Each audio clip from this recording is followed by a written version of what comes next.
आप में से सभी की हिंदी भी है, राइट? हिंदी एक अगर कोई स्टूडेंट हो सो आप सर से बात करना, मैं वो अलग से कराऊंगी, राइट? आपके पास आज के टॉपिक्स भी आ गए होंगे। हमने आज करना है पदबंध, समास और विज्ञापन, राइट? कुछ ऐसा बताया था आपको, सर ने भेजा था? Okay, let us start with पदबंध। फाइन। पदबंध आपका 4 नंबर का आएगा, राइट? इसमें आपको 2-3 साल पहले जब हिंदी का पेपर आता था तो आपको सिर्फ एमसीक्यू सॉर्ट में आते थे कि आपको टिक मार्क करना होता था। Now the things have changed. तो अब आपको परिभाषा आती है। सबसे पहले आपको पदबंध की परिभाषा और 5 प्रकार के पदबंध की परिभाषा आनी चाहिए। ये मैंडेटरी है, जरूरी है। और एक एक एग्जाम्पल सभी का ये आना चाहिए आपको, आए ना आए आपको आना चाहिए। उसके बाद समास भी आपके 4 नंबर के आएंगे, समास की भी परिभाषा और जो आपके 6 तरह के समास है उनकी परिभाषा विद एग्जाम्पल आपको आना चाहिए। This should be very clear to you, right? तो आज हम पहले पदबंध से स्टार्ट करते हैं। उससे पहले एक छोटा सा डिफरेंस हम समझ लेते हैं ताकि हमें पदबंध भी क्लियर हो जाए।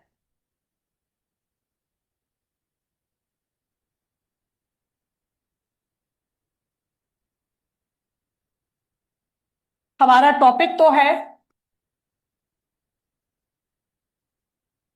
पदबंध, और अभी हम फर्क समझ रहे हैं शब्द पदबंध, पद और पदबंध में, राइट?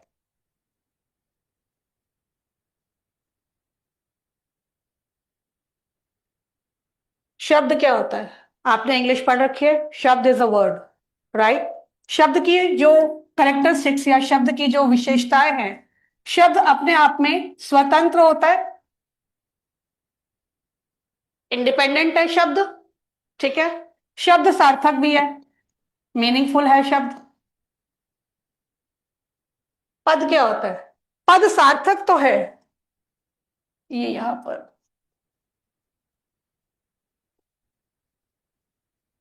शब्द सार्थक तो है लेकिन स्वतंत्र नहीं है। क्यों? क्योंकि वो वाक्य में प्रयोग हो गया उसका, तो अब वो स्वतंत्र नहीं रहा। वो वो वाक्य में ग्रामेटिकल रूल्स, व्याकरण के नियमों में बंध गया, अब वो स्वतंत्र नहीं। और पदबंध क्या है? जब हमने पदों को बांध दिया, अ ग्रुप ऑफ पद। मैं इंग्लिश हिंदी दोनों बोल रही हूं क्योंकि मेरे ख्याल से आपको ज्यादा इजी और अच्छी तरह समझ में आ जाएगा। So a group of words is called a phrase. Now what is a phrase? It conveys meaning but not fully, कुछ आइडिया आपको देता है। तो पदबंध जो है आपका इंग्लिश का फ्रेज है। पदबंध क्या है? जब हमने पदों को बांध दिया, पदों के समूह को, ग्रुप को हम पदबंध कहते हैं। Is that clear? अब हम एक सेंटेंस लेके चलते हैं। शाम मीठे पके आम धीरे धीरे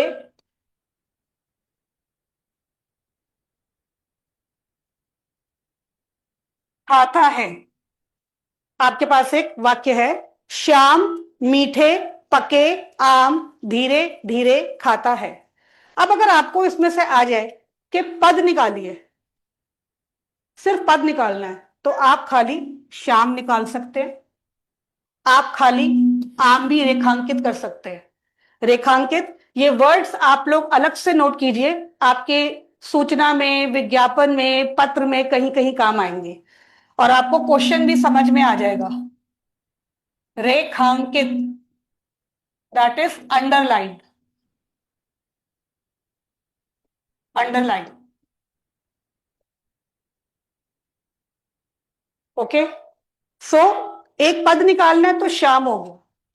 अब अगर मुझे पद बंध निकालना है, खाता है, इसके साथ साथ धीरे धीरे खाता है, मैं ये भी ऐड कर सकती हूं।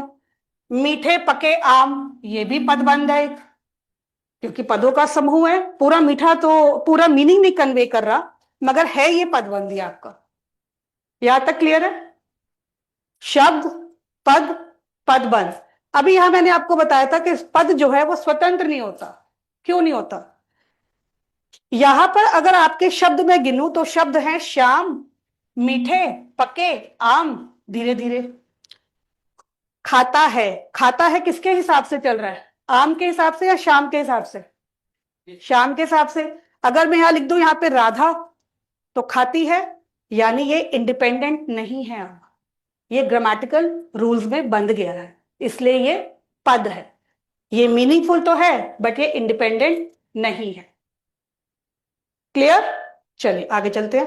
अब हम कर रहे हैं पदबंध के प्रकार।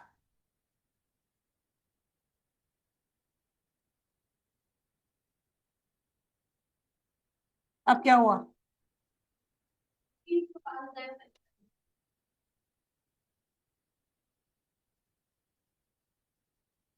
सबसे पहले आता है आपका संज्ञा पदबंध। संज्ञा इज योर नाउन। फिर आता है आपका सर्वनाम पदबंध। सर्वनाम इज प्रोनाउन। फिर आता है आपका विशेषण। विशेषण इज, देन कम्स क्रिया।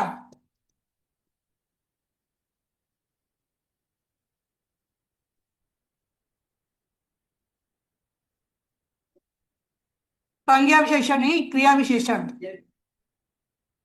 क्रिया विशेषण एडवर्ब। पहले हम इसको समझते हैं फिर हम उसको एक ही एग्जांपल में निकालेंगे। संज्ञा इज अ नाउन। संज्ञा को हम अंग्रेजी में नाउन कहते हैं। नाउन क्या होता है? बचपन से गेम खेल रहे हैं। Name, place, thing, animal. Anything which has a name, it could be proper noun, it could be common noun, but anything which has a name is a noun. संज्ञा। सर्वनाम जिसमें हम आप रेफर करते हैं मैं, आप, हम, तुम, वह, वे, तुम दोनों, और क्या होता है और बताओ? कुछ सॉरी, हाँ, कोई, कुछ, ये सब आपके सर्वनाम में आते हैं। विशेषण क्या करता है? संज्ञा या सर्वनाम की विशेषता बताता है। एनीथिंग विच डिस्क्राइब्स नाउन और अ प्रोनाउन। बचपन में ऐसे करते थे ना, एलिफेंट, उससे पहले एक एडजेक्टिव लगा दो, फैट, ग्रे, टॉल। जिराफ से पहले लगा दो ब्राउन, टॉल, लॉन्ग, कुछ भी ऐसा वर्ड। तो ऐसे ही विशेषण संज्ञा या सर्वनाम की विशेषता बताता है। क्रिया क्या करती है? एक्शन वर्ड है। छोटे सेकंड थर्ड क्लास में आपको ऐसे सिखाते, एक्शन कुड बी एनी। मैं खा रही हूँ, खा रही हूँ, चल रही हूँ, सो रही हूँ, जाग रही हूँ, पढ़ रही हूँ, लिख रही हूँ। एक्शन। क्रिया विशेषण क्लियरली है, किसकी विशेषता बताएगा? क्रिया की। मैं धीरे धीरे बोलती हूँ, यहां पे क्रिया से प्रश्न करना, कैसे बोलती हूँ? मैं जल्दी जल्दी खाती हूँ, कैसे खाती हूँ? जल्दी जल्दी खाती हूँ। वह रुक रुक के बोलता है, कैसे बोलता है? वह बिल्कुल नहीं पढ़ता, क्या नहीं पढ़ता? ठीक है। आज का पेपर मैंने फटाफट कर लिया, कैसे कर लिया? फटाफट। आपको प्रश्न पूछना है क्रिया से। जिस अगर क्रिया के प्रश्न का उत्तर मिल जाता है तो आपका वो क्रिया विशेषण। एक एग्जांपल बेटा मुझे देना इसमें से, यानी कॉपी में होगा। ये आपके नाम लिखे और हम इसी के हिसाब से एक एग्जाम्पल उसमें से लंबा सा मैंने एग्जाम्पल लिखा हुआ है, बोलो उसको। ओके। लंबी दाढ़ी वाला आदमी उस सुंदर से मकान की निचली मंजिल पर रहता है। ठीक है, दिस इज अ सेंटेंस। अब अगर आपको आता है कि इसमें से देखो पहले क्या था, अंडरलाइन आते थे, रेखांकित, आपको बताना होता था कौन सा पदबंध है। अब आपको कहेंगे इसमें से संज्ञा पदबंध छांटिए। आपको हमेशा आखिरी शब्द के ऊपर ध्यान देना है। लंबी दाढ़ी वाला आदमी, आदमी इज मैन, संज्ञा है, ये आपका संज्ञा पदबंध हो गया। क्लियर कट, इसमें कुछ नहीं सोचना आप। पूरी लाइन नहीं है, फ्रेज है, यहां तक आदमी तक संज्ञा रहेगा ये। ठीक है। इसके बाद सुंदर से मकान, मकान आपका हाउस हो गया, होम हो गया, संज्ञा हो गया। क्लियर है ये भी? रह एक मैं मकान तक गई हूं अभी। अगर मैं मकान पे अंडरलाइन नहीं करूंगी, कैसा मकान? सुंदर सा आपका विशेषण है, मैं आपको यही समझा रही हूं। आखिरी शब्द के ऊपर ध्यान दीजिए। यहां तक क्लियर हो गया? Any doubts? ठीक, अब रहता है, क्रिया है, क्लियर कट। निचली मंजिल पर कहां रहता है? तो ये कौन सा होगा? क्रिया विशेषण। अब हम इसमें से विशेषण पदबंध हमें छांटना है।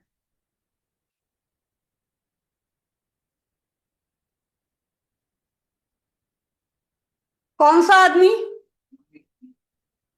लंबी दाढ़ी वाला। एक सेकेंड। कहाँ रहता है? सॉरी, कैसे, कौन सा मकान, कैसा मकान? ये विशेषण हो गया आपका। आपका डाउट है तो? मंजिल का संज्ञा नहीं होना चाहिए। मंजिल, हाँ वो संज्ञा के साथ भी चलेगा, लेकिन रहता कहाँ है हमने उसको स्पेसिफाई किया ना, जैसे आपका होता है adverb of place. It can, कई जगह आप जैसे समास हम दो तरह से ब्रेक कर सकते हैं, यहाँ पर भी कई बार ऐसी सिचुएशन आती। तो यहाँ पर आपका ये है। अब मैं एक सेंटेंस बोल रही हूं, मेरी सबसे छोटी बहन, मेरी सबसे छोटी बहन धीरे धीरे खाती है। संज्ञा क्या होगा इसमें? मेरी सबसे छोटी बहन धीरे धीरे खाती है। संज्ञा, संज्ञा पदबंध बताइए। छोटी बहन, मेरी भी ले लो साथ में चाहे। मेरी सबसे छोटी बहन, बहन तक अगर लाइन है वो संज्ञा है।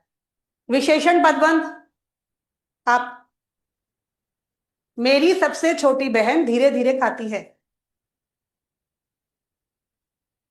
मेरी सबसे छोटी, मेरी सबसे छोटी, कौन सी बहन? मेरी सबसे छोटी, ठीक है। खाती है, कौन सा पदबंध है? क्रिया विशेषण छाटिए। धीरे धीरे। Is that clear? इसमें आपको कोई ज्यादा दिक्कत नहीं आती, पदबंध आर द इजिएस्ट वर्ड। बाहर दरवाजे पर कोई खड़ा है, बाहर दरवाजे पर कोई खड़ा है। क्रिया पदबंध, खड़ा है। सर्वनाम पदबंध, दरवाजे पर कोई। क्रिया विशेषण, कहां खड़ा है? बाहर दरवाजा। Is that clear? I hope it makes sense. Can we move to next topic? Okay, so this is the thing, ये आपको यहां से समझना है। अगर आप क्रिया के क्वेश्चन पूछोगे, क्रिया जो भी जवाब देगी वो आपका क्रिया विशेषण होगा। Let's move on to the next topic.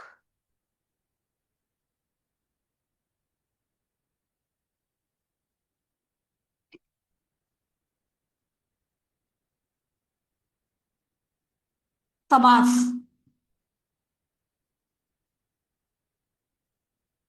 समास क्या होता है? इंग्लिश में हम इसे बोलते हैं कंपाउंड। कंपाउंड का मतलब आपने केमिस्ट्री में भी पढ़ रखा है, कंपाउंड एंड एलिमेंट्स एंड वगैरह वगैरह। व्हाट इज अ कंपाउंड, अगर मैं आपसे ऐसे पूछूं?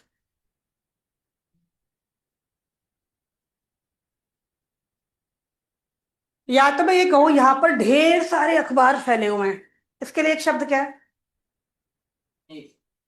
ढेर सारे अखबार पड़े हुए हैं, रद्दी रखी है, बोलते हैं ना। यहाँ वहां पे पता है, सब जगह कागज पड़े हुए हैं, कॉपियां बिखरी पड़ी हैं, पेन पेंसिल पड़े हुए हैं, देखो खाना खा के लिफाफे फेंके हुए हैं, सब कुछ फेंका हुआ है, क्या बोलेंगे इसको? कूड़ा। मम्मी वाली बात नहीं, फिश मार्केट। कूड़ा पड़ा हुआ है, कूड़े पे बहुत कुछ आ गया।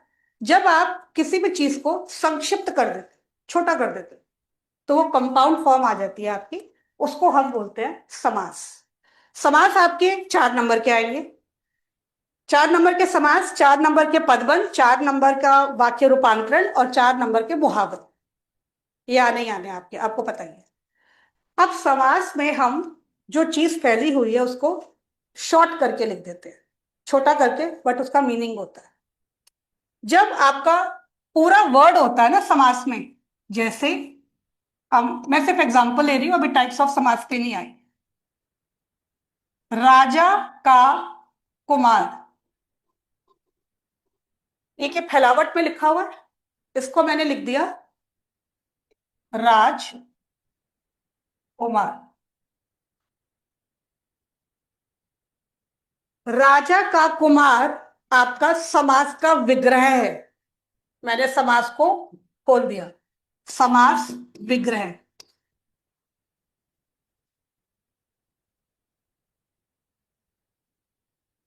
विग्रह क्या होता है?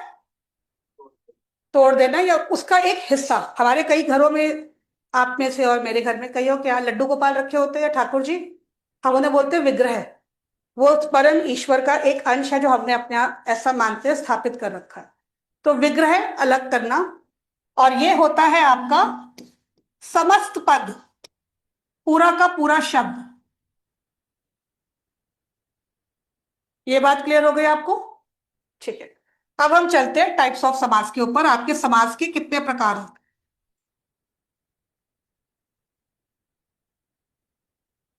पहले हम आसान वाले लेके चलते हैं। पहला है आपका द्वंद्व समास। इसमें आपके दोनों पद प्रधान होते हैं, कोई प्रॉब्लम नहीं है।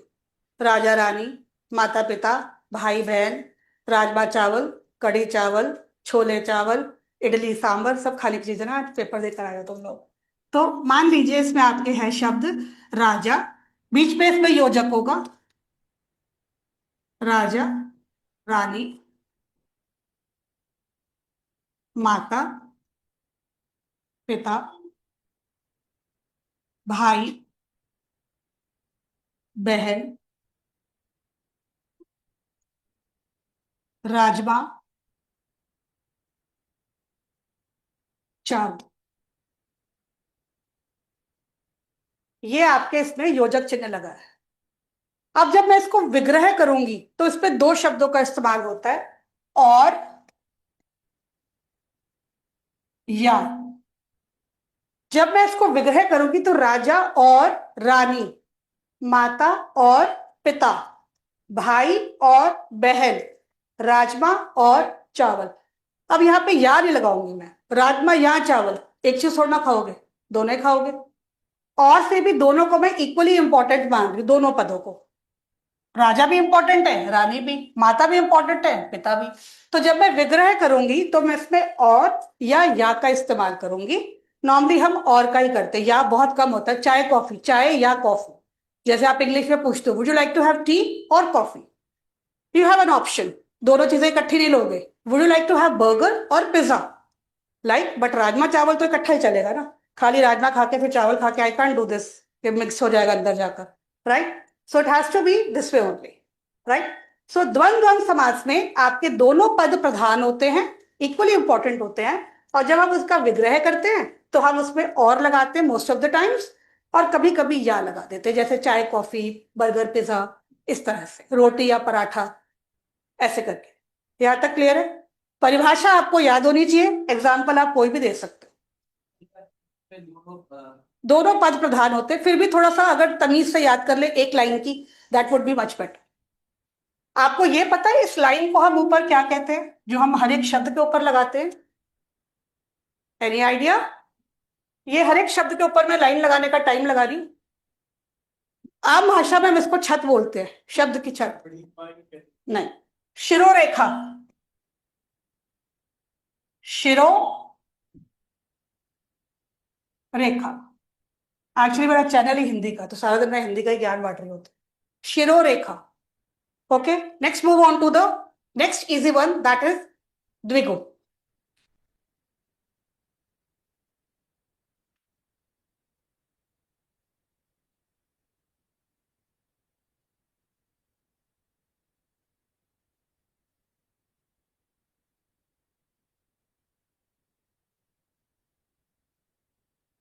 द्विगु समास।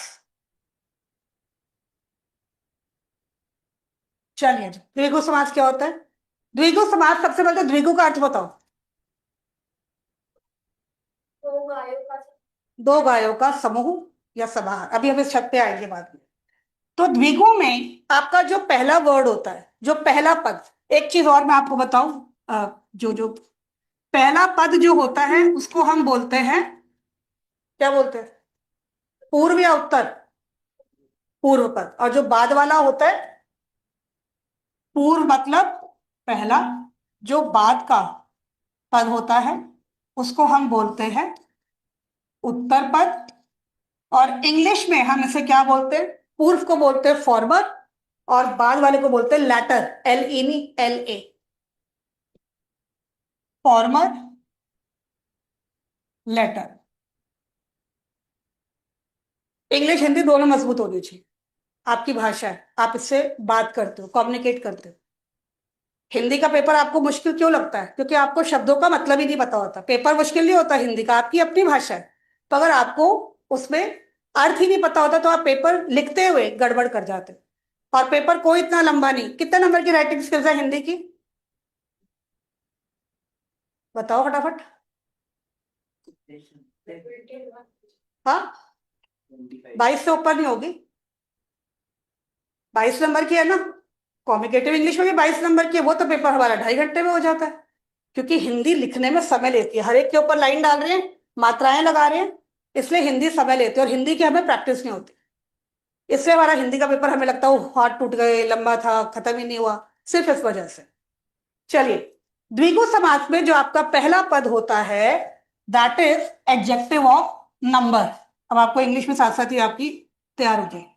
पहला पद किसी संख्या की ओर इशारा करता है, संख्यावाची होता है वो पहला पद।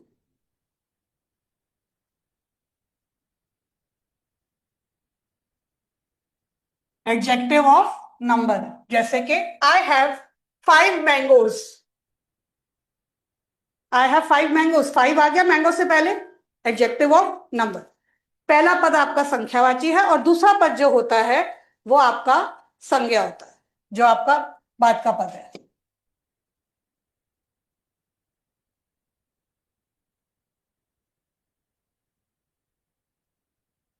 जो आपका नाउन है। तो अब हम इसको कैसे समझेंगे?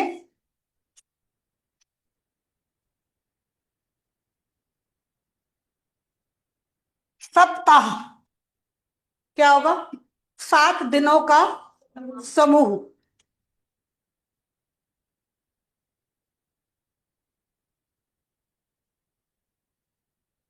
आपको एक इंटरेस्टिंग चीज बताऊंगी, और मुझे नहीं लगता आप में से किसी को आती हो। 7 दिनों का समूह, कोई और एग्जांपल दो। नवरात्रि आने वाली है, नवरात्रि, नौ, नौ रातों या रात्रियों का समूह।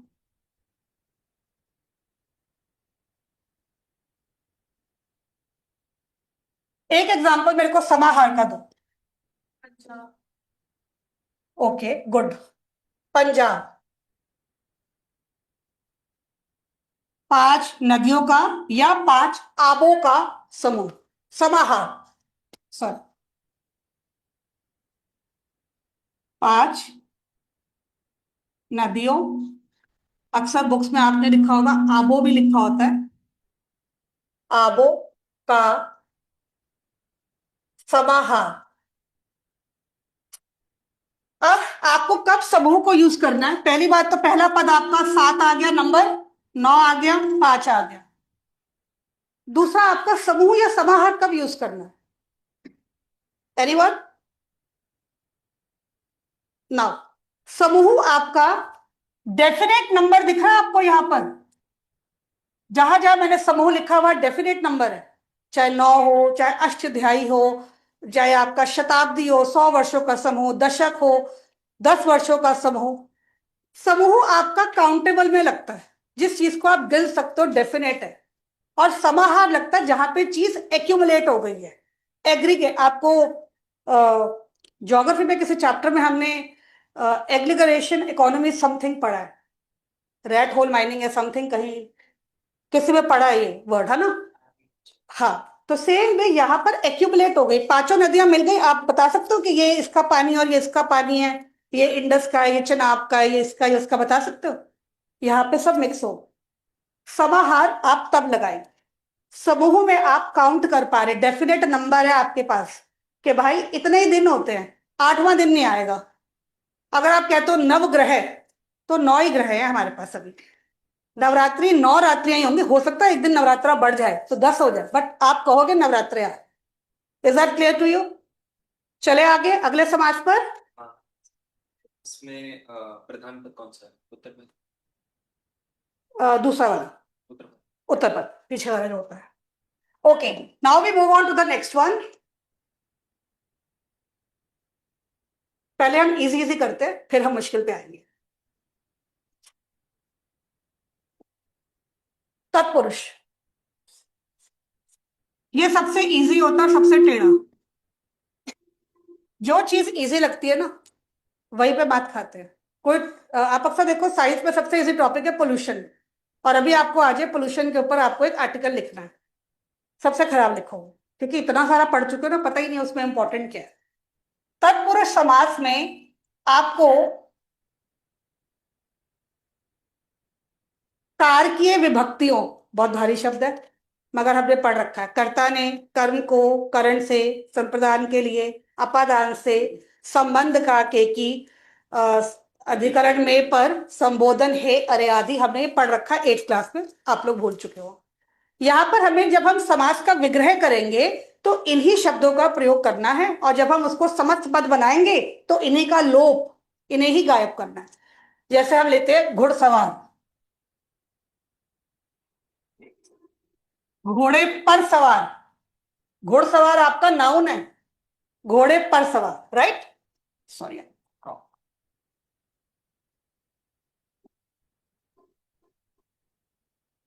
घुड़सवार,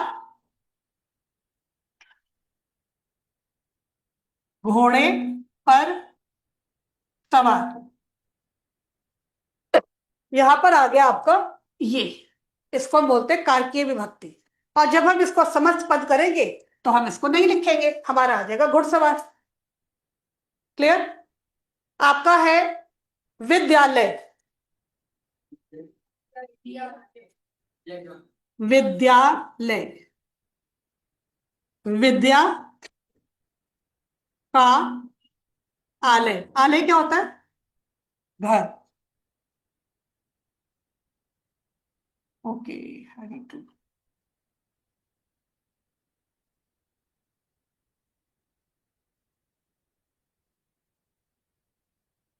क्लियर हो गया?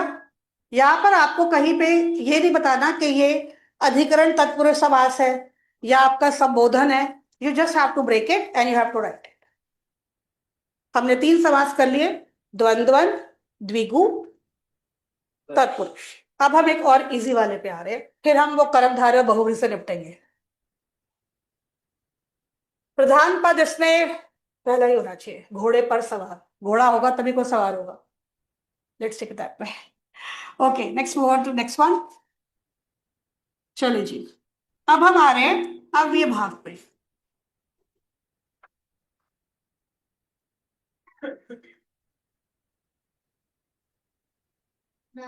हाँ जी, ओके।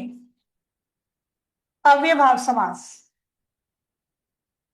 अव्यय भाव समास में किसके ऊपर लगता है अव्यय भाव? अविकारी शब्दों पर।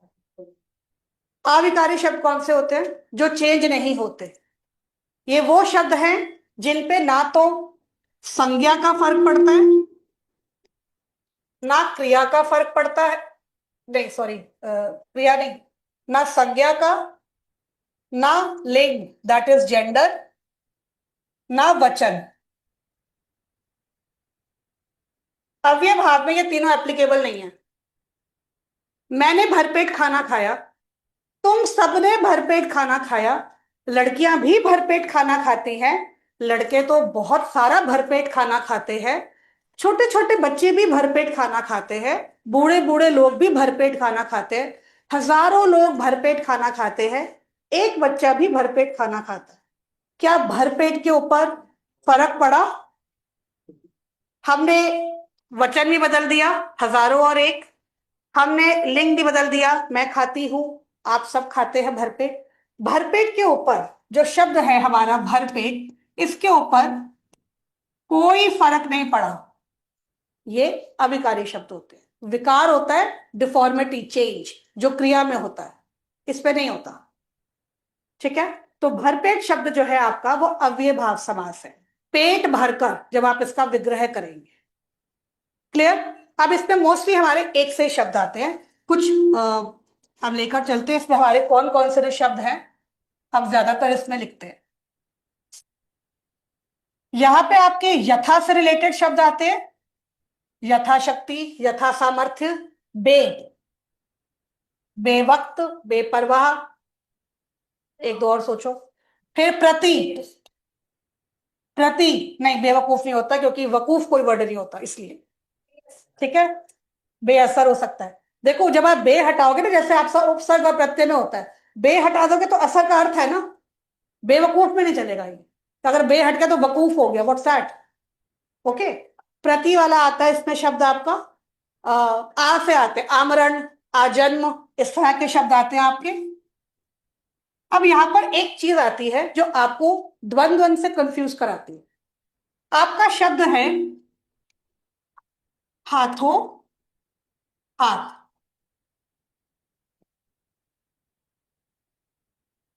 क्या करेंगे? हाथ और हाथ,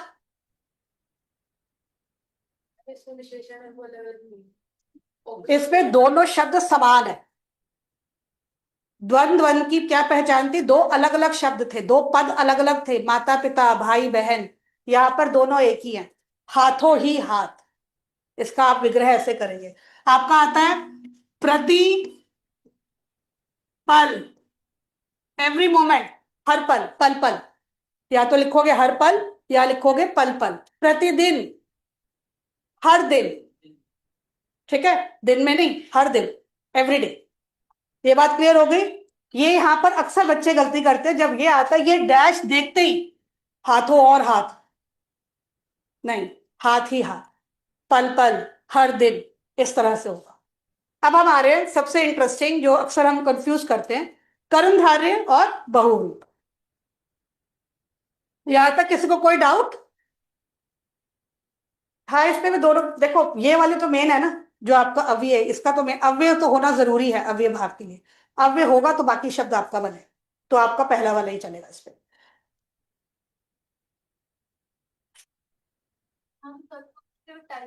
नहीं, आप हिंदी बी में कोई टाइप्स नहीं लिखने, सिर्फ तत्पुरुष समास लिखना। अब हम आ रहे हैं कर्मधारय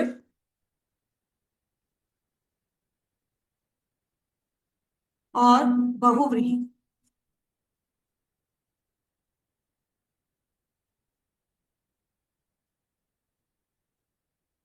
आपके ऑनलाइन कहाँ दिखते हैं स्टूडेंट्स? ओके। कर्मधारय समास में आपकी दो तरह की चीजें होती है, विशेषण और विशेष्य, यानी एडजेक्टिव और नाउन, या उपमान, उपमाई। कंपैरिजन कर रहे हैं, किससे कर रहे हैं? जैसे आपको इंग्लिश में अगर याद हो, सिमिली में करते हैं ना, एज और लाइक वाला चलता है, यहां पर भी वही चलता है, उपमान उपमाई। कुछ इस तरह से यहां पर बात बैठती है।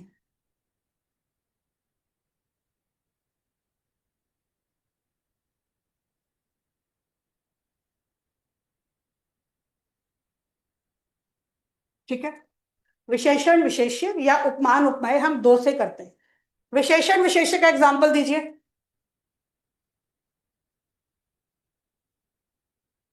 कब से पढ़ रहे हो कर्मधारय? कोई एग्जाम्पल पकड़ाओ। हम्म, चलिए, नीलांबर। कौन सा ये विशेषण विशेष्य? चलिए, हम इसका लेते हैं, और एक इसका भी ढूंढो। चलो, आप ही बताओगे अब। नहीं, मतलब आप में से कोई एग्जाम्पल दोगे। नीलांबर, नीला विशेषता है, अंबर क्या है? आसमान। कैसा आसमान? नीला। तो विशेषता क्या है आसमान की? वो नीला है, अंबर जो नीला है। तो इसका मैं क्या करूंगी विग्रह? नीला है जो अंबर।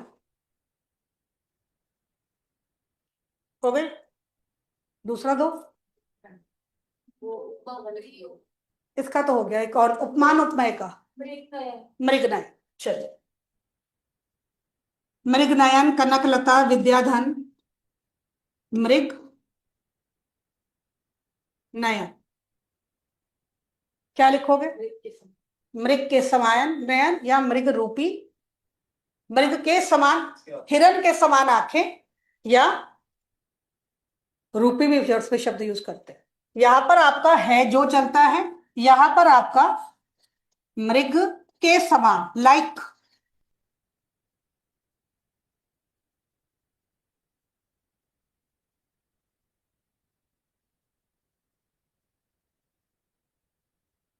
Is that clear?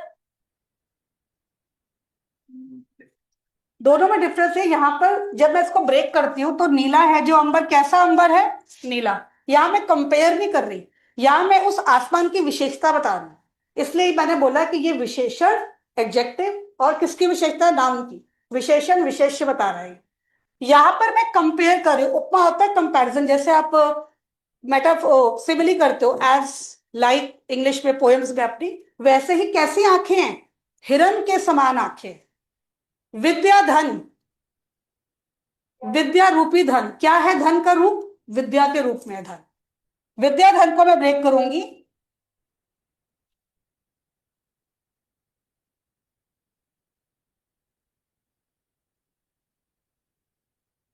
विद्या धन, विद्या रूपी धन। क्लियर? ये थोड़ा सा टेढ़ा होता है, यहां तक समझ में आ गया आपको? अब हम चलते हैं कर्मधारय पर, सॉरी बहुव्रीहि। बहुव्रीहि में हम दोनों पदों को, उत्तर पद और पूर्व पद, दोनों को छोड़ के किसी तीसरे को इशारा कर देते हैं। हम किसी की तरफ नहीं देखते, हम अब तीसरा बंदा पकड़ के लाएंगे। बहुत हो गया उत्तर पद पूर्व पद, किसी और को पकड़ो, अन्य पद को पकड़ेंगे। हाँ, इस कर्मधारय से कर्मधारय क्या? कर्मधारय में कौन सा पद प्रधान हो? प्रधान विशेषता बताने वाला ही होगा। अंबर तो आपका वो है ना, कैसा अंबर है, विशेषता वो बता रहा है ना। चलिए अब बहुव्रीहि में आते हैं।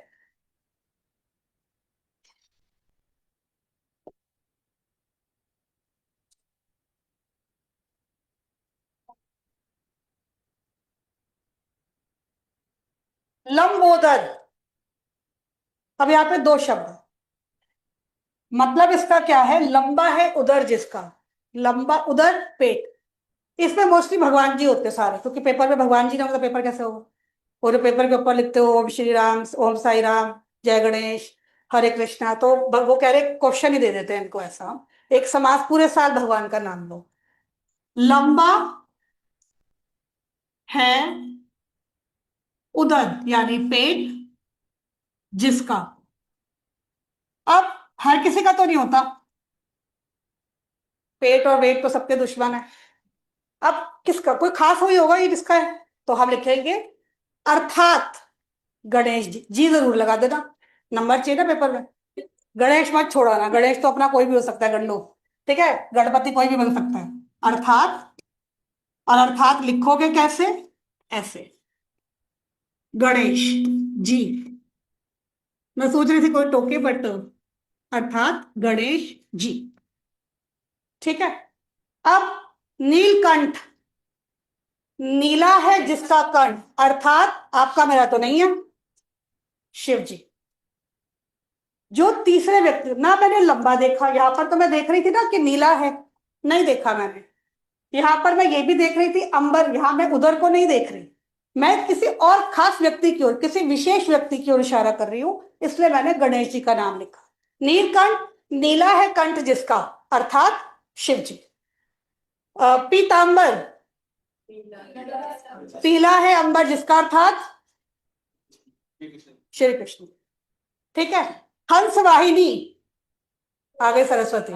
हंस है जिसका वाहन, आपका मेरा तो नहीं है, हम तो स्कूटी पे और गाड़ियों में घूम रहे हैं। तो हंस है जिसका वाहन, अर्थात मां सरस्वती। मां मानते हैं, लक्ष्मी मां, सरस्वती मां, थोड़ा सा याद करो इन चीजों को। सो दिस इज दैट। अब यहां पर आप जिस तरह से समास को ब्रेक करेंगे, इसका हम एक एग्जांपल लेते हैं। आप कैसे समास का विग्रह करेंगे, उसी हिसाब से आपको समास का नाम देना पड़ेगा। हम एक एग्जांपल लेके चलते हैं।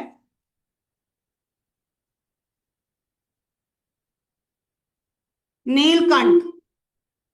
अगर मैं इसको लिखती हूं नीला है जो कंठ, कौन सा समास होगा ये? नीला है जिसका कंठ, अर्थात शिवजी। शिवजी नीला है जिसका कंठ, कंठ क्या होता है? गला, अर्थात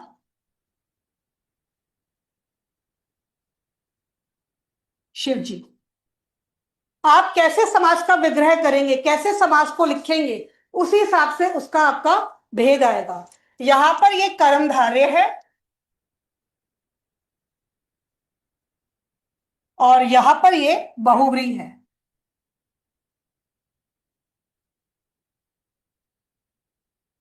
is that clear? Any doubt? अब आपके जो पदबंध तो नहीं, लेकिन समास जो हैं आपकी मोस्टली हेल्प बुक्स में आपके चैप्टर के हिसाब से भी दे रखे हैं। एक बार जरूर रिवाइज कीजिएगा उसको, जरूर रिवाइज कीजिएगा, क्योंकि कई बार उसी में से आ जाता है। एक और आपको डिफरेंस मुझे बताना है। ओके, द्विगु में भी और बहुव्रीहि में भी कई बार फर्क आता है, वो भी देख लेते हैं। मार्क्स का प्रधान पद क्या है? तीसरा क्वेश्चन। तीसरा वाला जिसकी तरफ इशारा कर रहे हैं, दोनों को छोड़ दिया ना हमने। ओके, अब हम आ रहे हैं एक बार द्विगु और बहुव्रीहि का भी समझ लेते, इसमें हमारा कंफ्यूजन कैसे हो सकता है।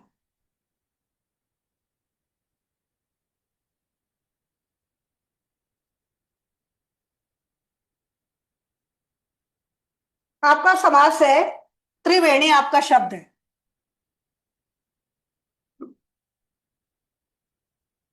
आपका शब्द है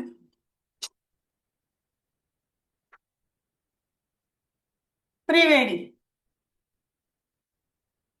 ये बताओ।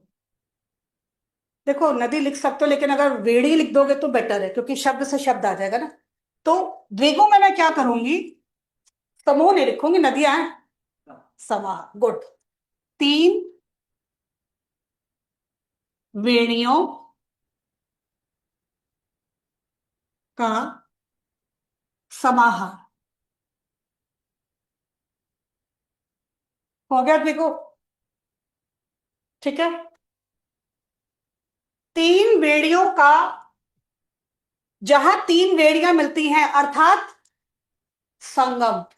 इलाहाबाद में सुनते हो ना, जहां पे अभी जब हमारा लगता है कुंभ, तो जब कुंभ का मेला लगता है तो कहते हैं ना वहां संगम पे नहाने जा रहे हैं, गंगा स्नान जा रहे हैं, तो वहां पे गंगा जमुना सरस्वती तीनों मिलती हैं। तो तीन वेड़ियों का जहां है संगम अर्थात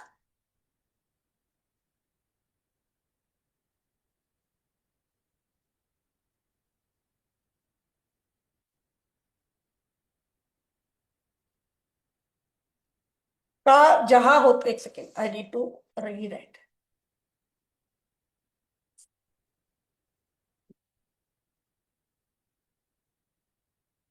मिलना अर्थात संगम। आप अपने समस्त पद को किस तरह से विग्रह करते हैं, उस हिसाब से आपको समास का नाम देना होगा। यहां तक हो गया हम सबको क्लियर? हमने दो किए हैं, पदबंध और समास। फिर भी कोई डाउट होगा हम आज रात को भी उसको सॉर्ट आउट कर सकते हैं।